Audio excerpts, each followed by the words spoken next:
This is Jose Merino, Editor-in-Chief of the Neurology family of journals.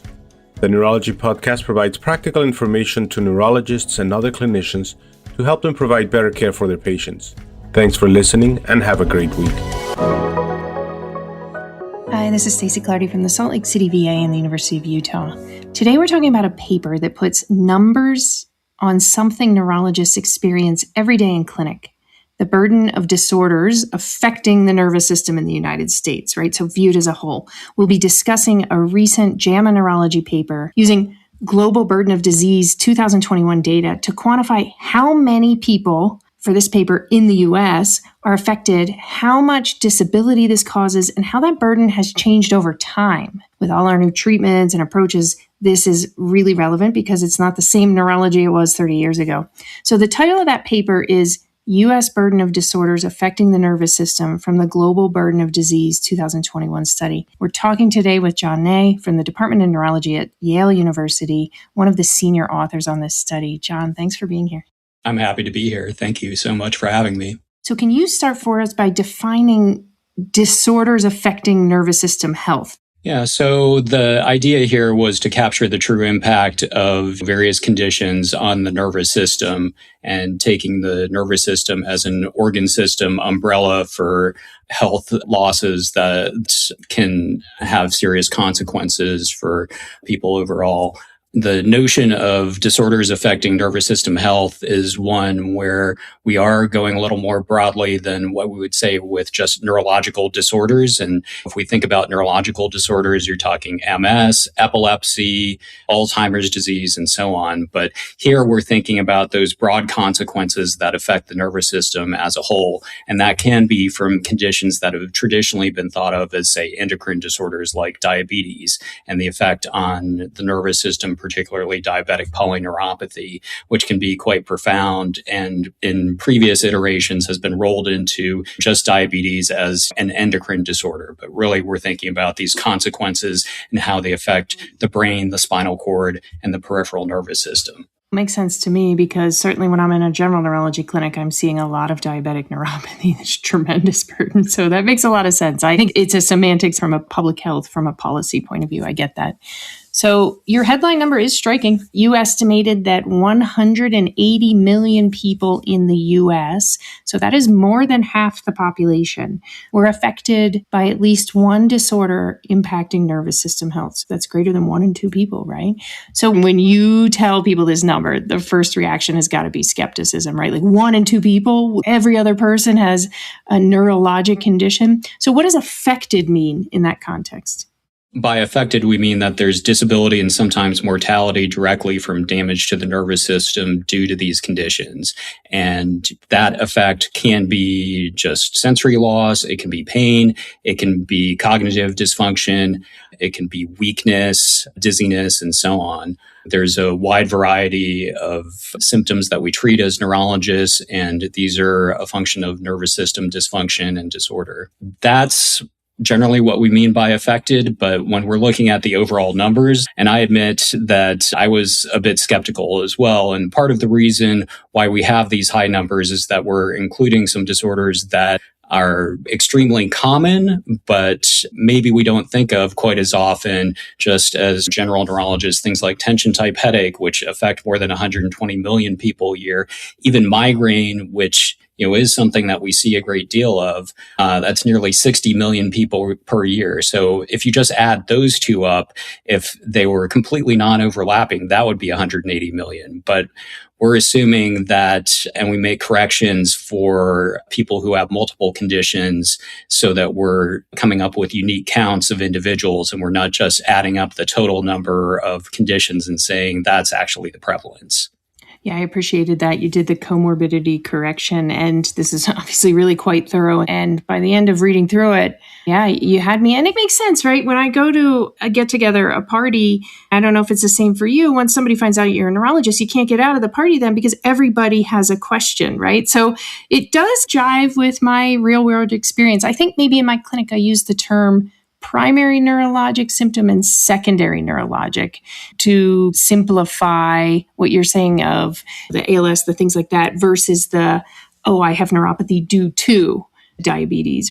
it does make sense. Once I read through it, everyone should read because this is very thorough. And once I digested it, it hits home, right? Let's talk about disability. Your analysis shows that disorders affecting nervous system health were the leading cause of disability in the US, with about, I think you have 16.6 disability adjusted life years, so 16.6 DALY in 2021.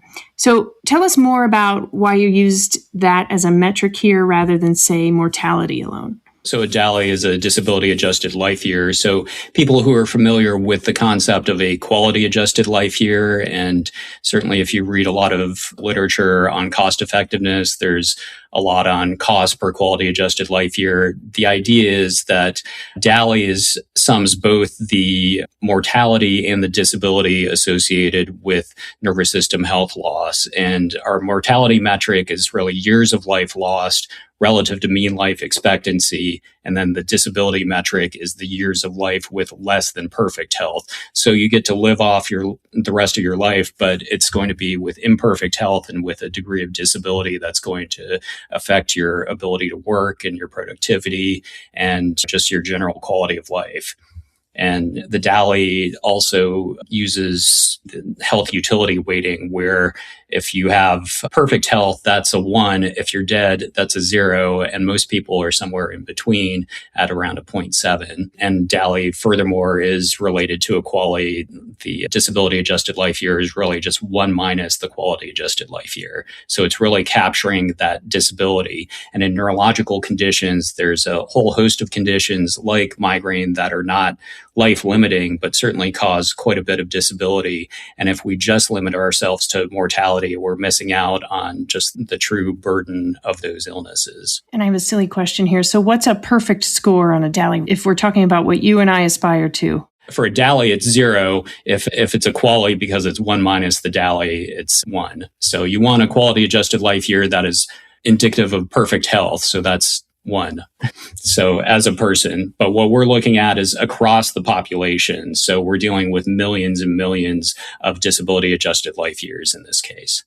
Got it. And so if I'm striving for my 1, but now I suddenly have, 15 migraine days a month, probably down in the 0.9, 0.8, like where does that shake out roughly? Yeah, looking at studies where they've evaluated using patient-reported outcomes, the health utilities for migraine in particular. So each day of migraine really reduces your overall quality adjusted life year by 0.001. So how that works out is if you're having 15 migraine days per month, then you're dealing with somewhere around 0.6 for a quality adjusted life year, or a DALY of 0.4. Got it. The most prevalent disorders you reported are the example you gave earlier, tension type headache, also migraine, and diabetic neuropathy. But the largest contributors to disability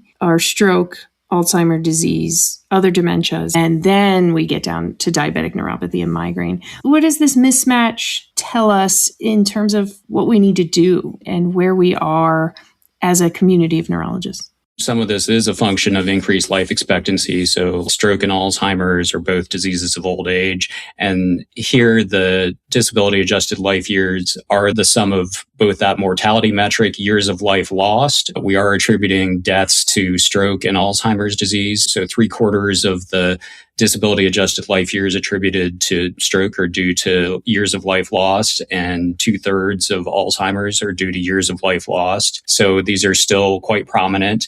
Migraine, we assumed in the study that migraine is not leading to increased mortality. So all of the disability adjusted life years are a function of disability, and you're living longer and having essentially more migraines during that time as well.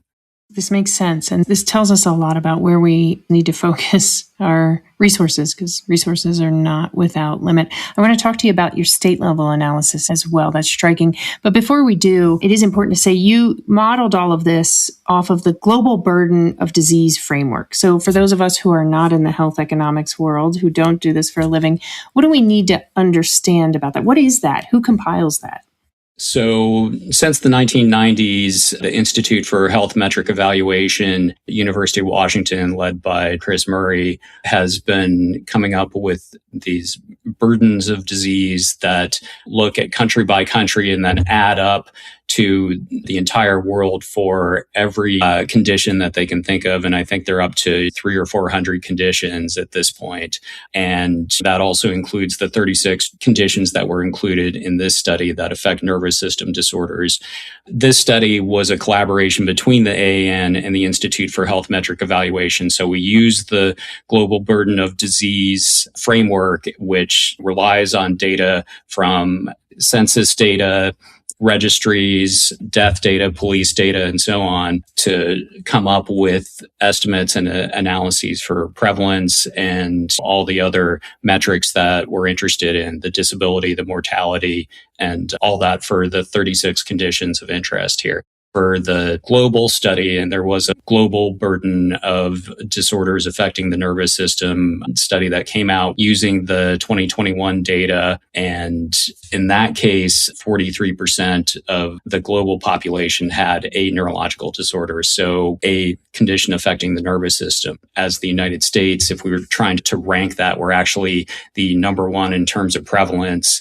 If we look at our disability adjusted life years, among other high-income countries, if you rank from least to most disability-adjusted life years, we're about 37th out of 60, which is not fantastic. And same with mortality. We're just flat in the middle. So we're not doing super well compared to, say, Belgium, Norway, Sweden, even other countries that we don't necessarily think of as being great performers in terms of health, Greece or Czechoslovakia, or even Turkey. So we can definitely do better.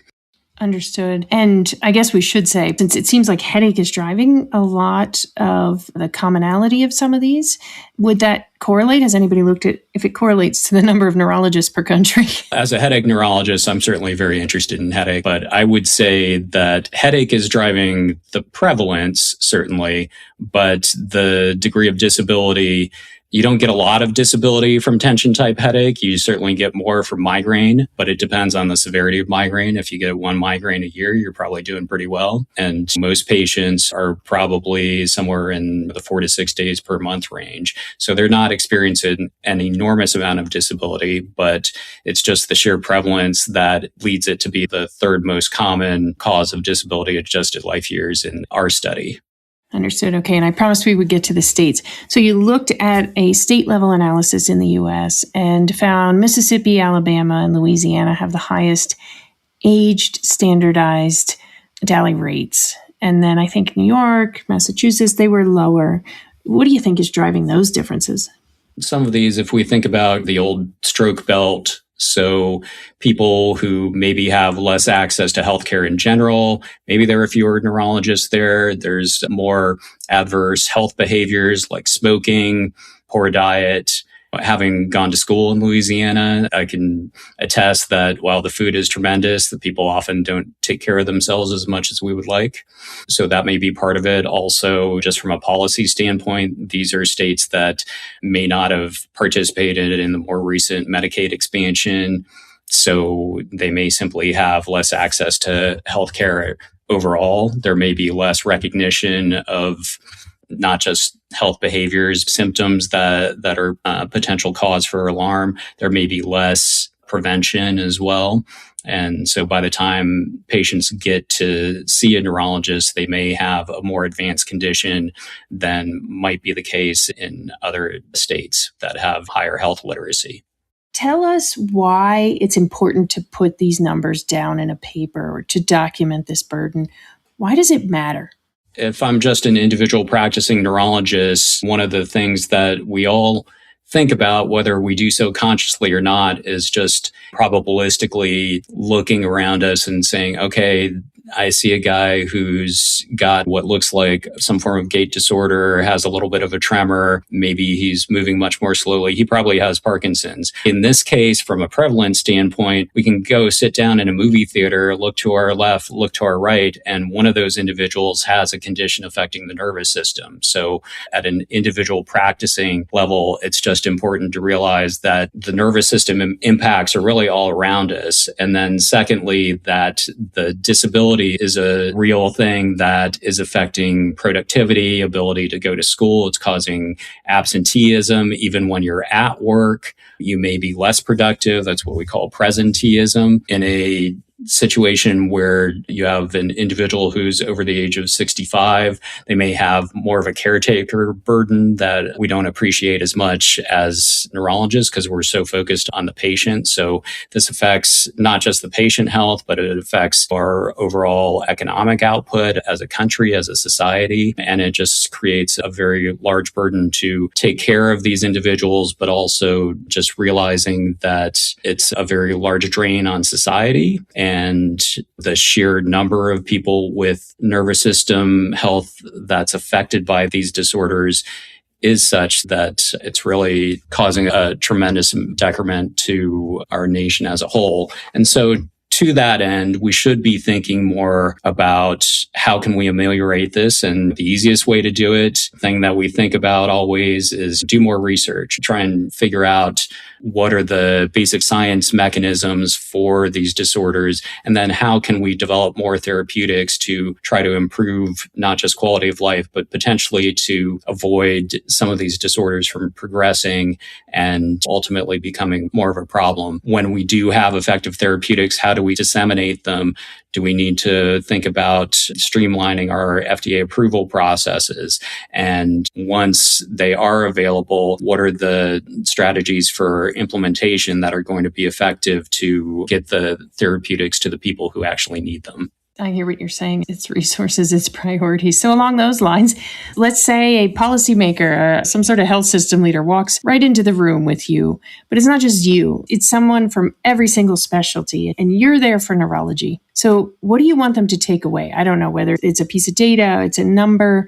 You're telling me that part of the real critical importance, not just for us neurologists to understand this, but it does need to be a health priority. So what would you say to that individual if you had the chance?